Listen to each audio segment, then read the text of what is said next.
স্ত্রী চান সংসার করতে, সরকারি চাকুরের স্বামীর নজর শ্বশুরবাড়ির সম্পত্তিতে। সেই সম্পত্তি নিয়েই বিবাদ, অশান্তি, মারধর। ঘরে তালা ঝুলিয়ে 4 বছরের ছেলেকে নিয়ে বেপাত্তা স্বামী, শ্বশুর, শাশুড়ি। সংসারের পথ চেয়ে শ্বশুরবাড়ির ভিটে ঠাঁই হয়েছে মহিলার। বর্ধমান শহরের 27 নম্বর ওয়ার্ডের ঘটনা। বর্ধমানের 27 নম্বর ওয়ার্ডের বালির মাঠ এলাকায় শ্বশুরবাড়ি। স্বামী অরুণাভ দে রাজ্য সরকারের উচ্চপদস্থ কর্মী। দোতলা বাড়ি, সচ্ছল পরিবার। শ্বশুরবাড়িতে সবই আছে, কিন্তু নেই মানবিকতা। তাই সন্তানহারা নিবেদিতার ঠাঁই হয়েছে রাস্তায়। শ্বশুর মারা যাওয়ার পর শ্বশুরবাড়ির সম্পত্তির ওপর লোভ। এখনই সম্পত্তি লিখিয়ে নিতে চান অরুণাভ। এই দাবি মানতে না চাওয়ায় স্ত্রীকে ঘর ছাড়া করতে উঠে পড়ে লেগেছেন শিক্ষিত সরকারি চাকুরের স্বামী। 2 বছর ধরে আমার বাবা মারা যাওয়ার পর থেকে ওদের ব্যাপার হলো আমার বাবার যে প্রপার্টিটা আছে সেটা ওদের নামে এখন দিতে হবে, আমার হাজবেন্ডের নামে দিতে হবে। যেখানে আমার মা বর্তমান, সেখানে তো তার প্রশ্ন ওঠে না। বেহালা শ্বশুরবাড়ির সম্পত্তির ওপর নজর, পথের কাঁটা স্ত্রী। তাই গত 2 বছর ধরে চলছে স্ত্রীর ওপর অত্যাচার। মেন্টাল, ফিজিক্যাল সব রকম টর্চারিং শুরু হয়ে যায়। আমাকে সিঁড়ি দিয়ে ধাক্কা মেরে নিচে ফেলে দেওয়া হয়। আমার শ্বশুর মশাই কোথাও না বেরোতে দেওয়া, তালা বন্ধ করে দিয়ে চলে যাওয়া। নিবেদিতার অভিযোগ, বুধবার ওষুধ কেনার জন্য এটিএম থেকে টাকা তুলতে গিয়েছিলেন তিনি। ফিরে দেখেন বাড়িতে তালা। তারপর থেকে 4 বছরের ছেলেকে নিয়ে বেপাত্তা স্বামী, শ্বশুর, শাশুড়ি। বাচ্চাটার কোনো খোঁজ নেই। তারপর থেকে ওরা কোনো ফোন রিসিভ করেনি আমার। এমনকি প্রতিবেশীরা অনেক হেল্প করেছে, তারাও অনেক ফোন করেছে, কিন্তু কারোর ফোনের ওরা কোনো এসে দেখছি বাড়ি পুরো তালা দেওয়া। নিবেদিতার পাশে দাঁড়িয়েছেন প্রতিবেশীরা। আমার জানলা থেকে দেখা যায় উনি ওনার বউয়ের সঙ্গে খিস্তি খামারি করে যত রকম নোংরা ভাষায় উনি বলা যায় ঝগড়াঝাটি করেন। ওরা 3 জনে আমার তো মনে হয় ওনাকে শেষ করে দেওয়ার জন্য যা একটা মানুষকে মৃত্যুর দিকে ঠেলে দিচ্ছেন। স্ত্রীকে শায়েস্তা করতে বিবাহ বিচ্ছেদ চাইছেন অরুণাভ দে, কিন্তু শত অত্যাচার সহ্য করেও সংসারেই টিকে থাকতে চান নিবেদিতা। আমি বলেছি ওকে আমি ঘর করতে চাই, সংসার করতে চাই, কিন্তু ও বলছে না আমি তোমার সাথে সংসার করবো না। মাকে, বিধবা মাকে পর্যন্ত হুমকি দিচ্ছে, কেন আপনি আপনার মেয়েকে নিয়ে যাচ্ছেন না। মুখ ফিরিয়েছে আপনজনেরা। অধিকার ফিরে পেতে প্রশাসনের ওপরই ভরসা নিবেদিতার। মহিলা থানায় ও জেলা শাসকের দফতরে অভিযোগ জানিয়েছেন তিনি। ছেলের মুখ চেয়ে অপেক্ষাই এখন সম্বল মায়ের। শরদিন্দু ঘোষের রিপোর্ট, নিউজ 18 বাংলা। জমি অধিগ্রহণের সমস্যা রয়েছে, এই অজুহাতে আপাতত এ রাজ্যে ভারতমালা প্রকল্পের কাজ স্থগিতের সিদ্ধান্ত কেন্দ্রীয় সরকারের। ভারত বাংলাদেশের সীমান্ত জুড়ে 4 লেনের রাস্তা তৈরির প্রাথমিক কাজ শুরু হয়েছিল। জমি চিহ্নিতও হয়েছে, সহযোগিতার হাত বাড়িয়েছে রাজ্য। তারপরও কেন্দ্রের এহেন সিদ্ধান্তে হতাশ প্রশাসনিক মহল। ভারতমালা প্রকল্পে দেশজুড়ে 83,677 কিলোমিটার রাস্তা তৈরির সিদ্ধান্ত নিয়েছে কেন্দ্রীয় সরকার। মূল লক্ষ্য সীমান্তবর্তী গ্রামীণ ও অনগ্রসর এলাকাগুলির মধ্যে যোগাযোগ স্থাপন।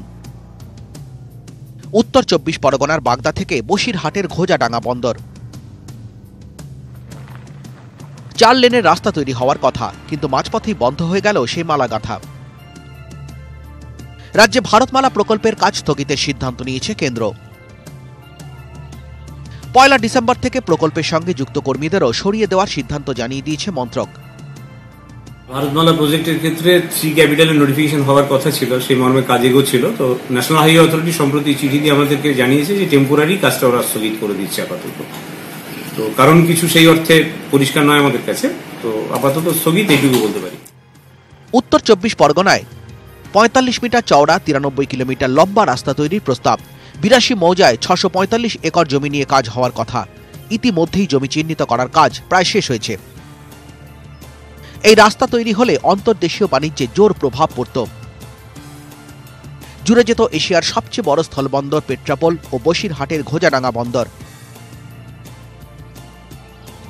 শুধু তাই নয়, খুলত বাংলাদেশের সঙ্গে বাণিজ্যের বিকল্প পথও।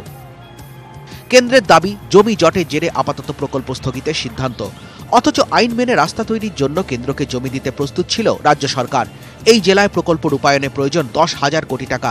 ভোটের মুখে এই টাকার জোগানের সমস্যার জেরেই মাঝপথে কাজ বন্ধের সিদ্ধান্ত বলে মনে করছে ওয়াকিবহাল মহল। ইতিমধ্যেই মালদায় 34 নম্বর জাতীয় সড়ক সম্প্রসারণের কাজ বন্ধ হয়ে রয়েছে। তার উপর ভারতমালার কাজ স্থগিতে বাংলার বড় ক্ষতি দেখছে প্রশাসনিক মহল। রাজস্বী রায় রিপোর্ট, নিউজ 18 বাংলা। রাজ্য সরকারের উদ্যোগে বহরমপুর হয়ে উঠেছে গ্রিন ক্লিন সিটি। বহরমপুর শহরকে সাজিয়েছে পুরসভা। একাধিক প্রকল্প গ্রহণ করা হয়েছে। পথবাতি, রাস্তাঘাট, ওয়াটার এটিএম সহ বিভিন্ন পরিষেবা পাচ্ছেন সাধারণ মানুষ। প্রায় 20 কোটি টাকা খরচে নতুন রূপে ধরা দিয়েছে বহরমপুর।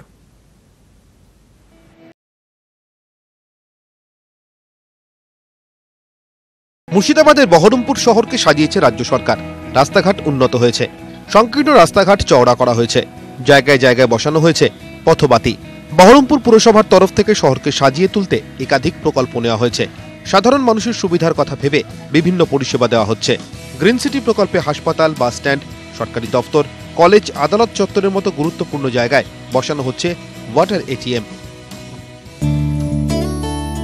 রাস্তায় রাস্তায় পথবাতি বসানো হয়েছে, বিভিন্ন রাস্তাঘাট চওড়া করা হয়েছে। 28টি ওয়ার্ডে 97টি ওয়াটার এটিএম বসানো হচ্ছে। ওয়াটার এটিএম থেকে 2 টাকায় 1 লিটার জল পাওয়া যাবে। ওয়াটার এটিএম থেকে 10 টাকায় পাওয়া যাবে 20 লিটার পানীয় জল। বহরমপুর শহর সাজাতে প্রায় 20 কোটি টাকা খরচ হয়েছে। পর্যটনকে ডেভেলপমেন্ট করে যেভাবে এখানে এত 10 লক্ষ লোক প্রত্যেকবার টুরিস্ট পারপাসে আসে এবং বহরমপুর শহরকে অন্যতম কমার্শিয়াল সিটি হিসেবে প্রতিষ্ঠা করা এবং তার সঙ্গে বহরমপুর শহরে একটা আকর্ষণ বাড়ানো, এটা আমাদের মূল উদ্দেশ্য।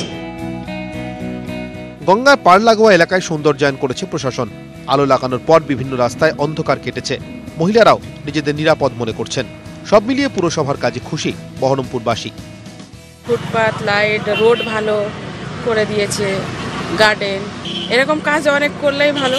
লাইট দিয়ে অনেক সুবিধা হয়েছে, আমরা রাস্তায় যেতে পারছি, এখন রাস্তায় বেরোলে ভয় নেই। ধন্যবাদ জানাই। তো এই আলো দিয়ে মানুষের তো উপকার হয়েছে, সেটা মানুষ নিজেরাই বুঝতে পারছে। রাস্তা ঝকঝকে তকতকে, সব কিছু দেখতে পাচ্ছে, অ্যাক্সিডেন্টের হাত থেকে অনেক রেহাই পেয়েছে। বাম সরকারের আমলে পিছিয়ে পড়েছিল মুর্শিদাবাদ। এখন অবশ্য মুর্শিদাবাদ আর পিছিয়ে পড়া জেলা নয়। নতুন সরকারের আমলে শিক্ষা, স্বাস্থ্য, চিকিৎসা বিভিন্ন ক্ষেত্রে এগিয়েছে মুর্শিদাবাদ। আলো, রাস্তা, ওয়াটার এটিএম নিয়ে নতুন চেহারায় ধরা দিচ্ছে বহরমপুর পুরসভা এলাকা।